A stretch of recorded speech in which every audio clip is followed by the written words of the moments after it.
single stroke pump, not a double stroke pump, so that you pull the water into the piston and then you push the water out. The suction is basically,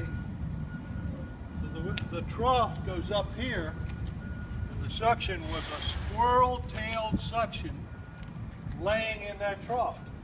And Taunton, Massachusetts had systems throughout the town. So you take the hand pumper and you put the suction in the system, and then you got a discharge on both sides there, one on that side and one on this side. And you took your leather hose with it riveted and you connected up to the nozzle. And basically at that point, a 100-foot section of leather hose reduced the number of people needed by 40, because it took 40 people per 100 foot of bucket brigade, because you got one person moving the buckets with water and one person moving the empty buckets back. So water buckets, empty buckets, because when you wanted buckets, so the fire department didn't have the buckets, you had the town crier would go through the town and he'd yell, "Throw out your buckets! Throw out your buckets!"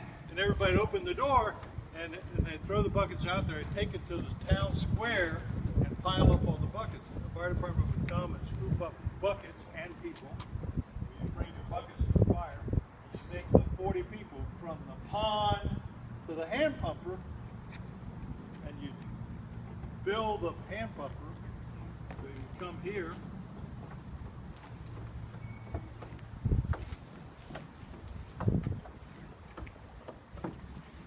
And you'd fill the tub. And